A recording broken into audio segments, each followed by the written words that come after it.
Salam alaikum. Sorry, I'm just closing the windows and putting on the air a little bit. It ain't too hot, but sun is out, and I usually like to close the windows so we won't hear all this background noise. It's bad enough, you know, the quality of the videos are not that great because of the lighting and all that, the glare, or the audio maybe. But nothing. I'm just coming in again, once again, guys, and salam alaikum, peace, blessings be to all you guys once again. This video is being made today, Wednesday. It will be out on Thursday. So when you see it, I made it Wednesday, but you're gonna see it Thursday. I want to speak about again a little bit on the subject that I spoke about yesterday. As far as the potestades, the power, the authority given and taken from a tata, let's say an engayo. In this video, I'm going to speak like this, and how I see authority given, authority taken, and I don't see no issue with it. And I see the logic. And what I'm speaking about is, okay, there are some houses out here, right, that they have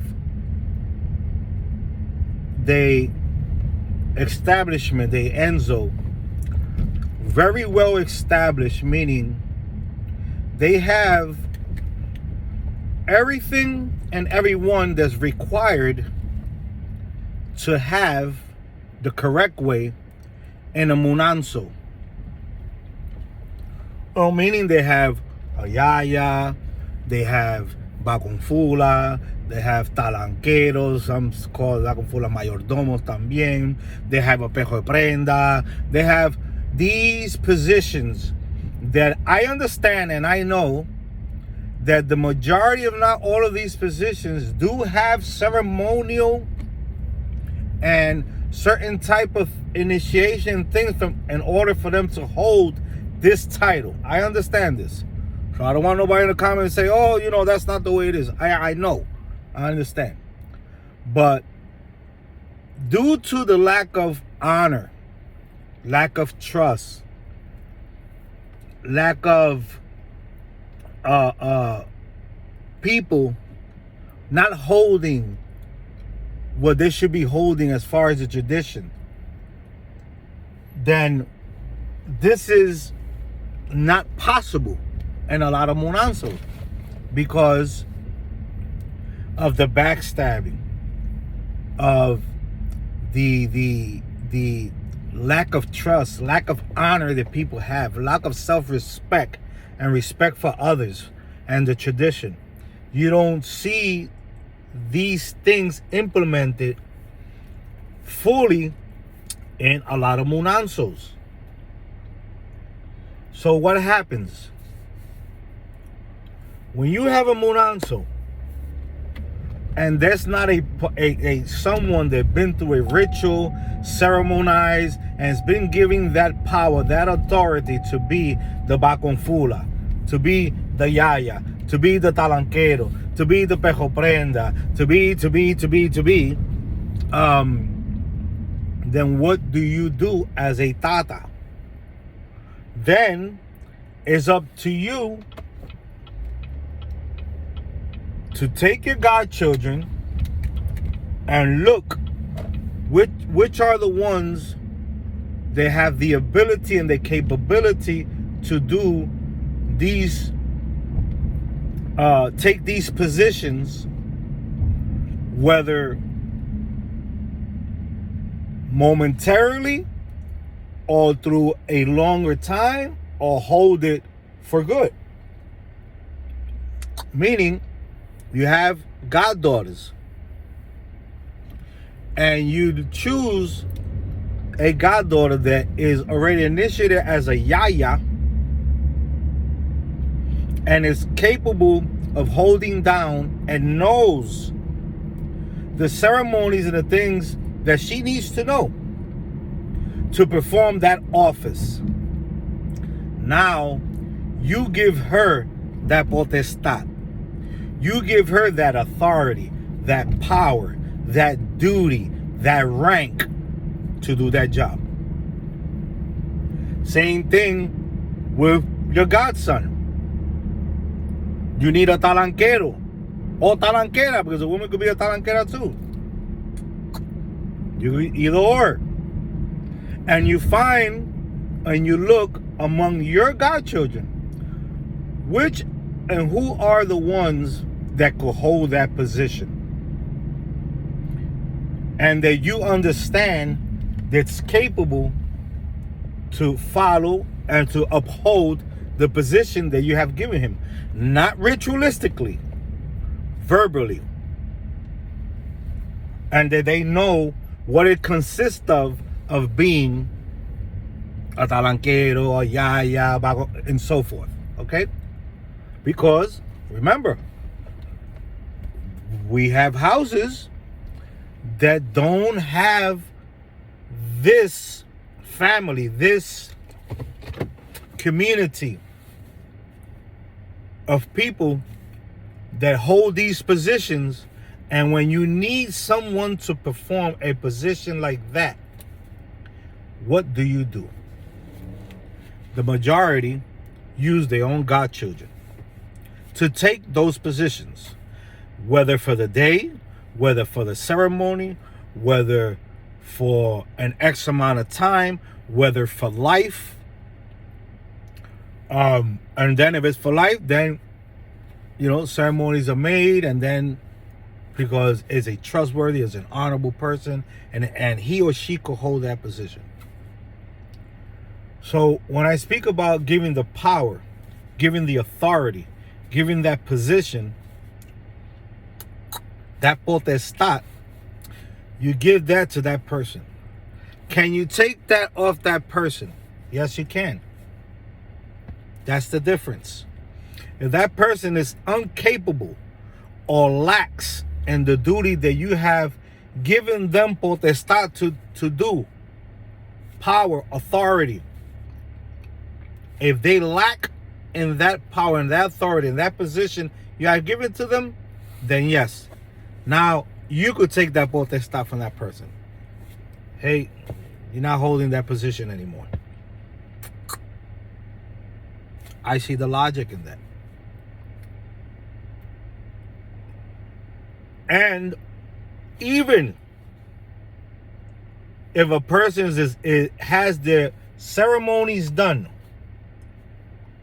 to be of any of those positions and more that I didn't say, that a traditional house would have, even if they have the ceremonies made, if they commit a falta de respeto, they do not hold that position anymore in your house. I wanted to add that if a Bakonfula has his ceremonies done as a Bakonfula, and he has all his ceremonies done, and he's initiated as a Bakonfula, the Bakonfula does not lose his title. He loses the ability to be the Bakonfula of that Munanso if he breaks something from that Munanso, that the Tata and the lineage is, there's no exceptions. So remember, a Bakonfula that has initiations done is different from somebody that you appoint, give authority, give power, give position, give an office to do a certain duty, because you don't have a particular person that's going to hold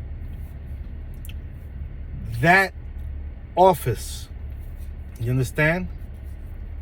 Just wanted to make that clear, because I know I'm going to have some that probably be like, oh, wait a minute, but if he has his initiations done as a Bakonfula, he does not lose his title as Bakonfula. He loses being the Bakonfula from that house.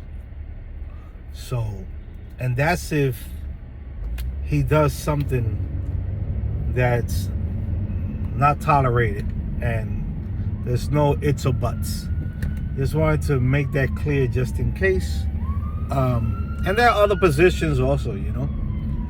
But like I said, a lot of houses these days don't have the people that you could give these positions or initiate these positions to these people. You understand? Oficio Congo. You know, these Oficio Congos, very hard for you to find responsible people and trustworthy, honorable, you know, loyal, all this. So that's why it's very difficult these days. But other than that, just wanted to make that clear. That's my understanding, my way. Might not be everyone's. So you see how potestades, I could see where potestades are given and potestades are taken. I could see there. And I understand that.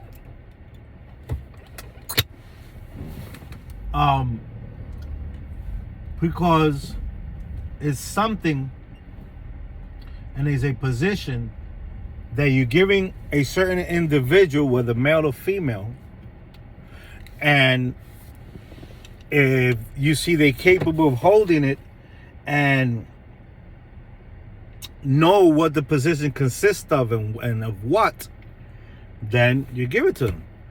But if you see they start slacking, making mistakes, start doing things that are not correct, you could warn them,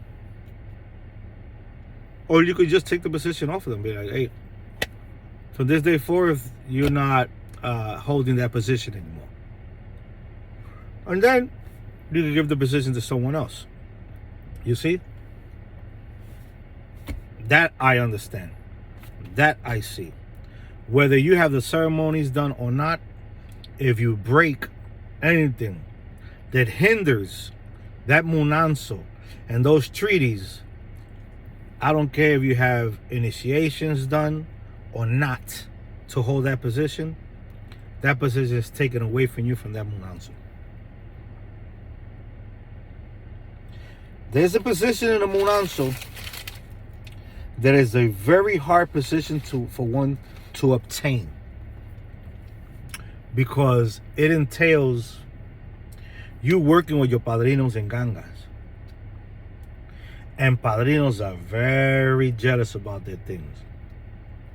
So imagine how confident you have to have or be to have someone holding a position that's capable of manipulating your ngangas. You see how strong that is? But there are houses that have it. You know?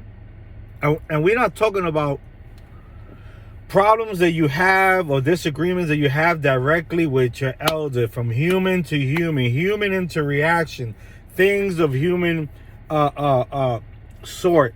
Nothing that has to do with the munanso, the rama, and everything that comes with it. Not that. Just human disagreements. You know, we all human. We all commit certain things or might do something that's incorrect in the moment or whatever. And we all make mistakes too. You know, we're not perfect. But that's where I see the giving and taking of potestad, of authority, of power. Could be given, could be taken. That's why I see it at. You understand? Now, can I take that Tata Nganga's authority off of him? I can't do that. Why? Because that's part of our sorry, just trash truck in front, you know how it is. That's part of what our lineage doesn't do, because there are other things that happens to that tata or that yaya for not upholding what they should be upholding, that doesn't have no excuses, no ways of getting out of it, and is not, you cannot break it at all, because if you break it, it's your a-hole. It's you. And your Nganga is the one that's going to take care of that. Your tata don't have to do nothing. The Nganga will take care of you when you break something that doesn't have no way of getting out of it. There's no is, there's no buzz, there's no I'll give you a goat, a chicken. No, there's none of that. That is unbreakable. Once you do that, you're done. You know, that's it. It could be today, it could be tomorrow, it could be a month from now, it could be a couple of years, it could be years. What are you gonna pay? So, you know, sometimes I think it's better to deal with things from human to human, meaning if there's a situation and I broke something that the tata saw, this is correct, and I have to reprimand it, I have to pay a fine, I have to bring a, I'd rather have that done to me, really done, go through that, than have the Nganga take care and reprimand me or charge me for the offense that I did. I'd rather have that. I'd rather have the tata reprimand me, or I pay a fine, or I get animals, or I whatever gotta do to get back on the good graces, as they say. But as far as anything with the Nganga, forget about it. Like I said, that's my ASS. Have a great day. Thumb up the video. You'll see it on Thursday. Salam alaikum, alaikum salam, kasambia la kutare. That's just me. My point of view.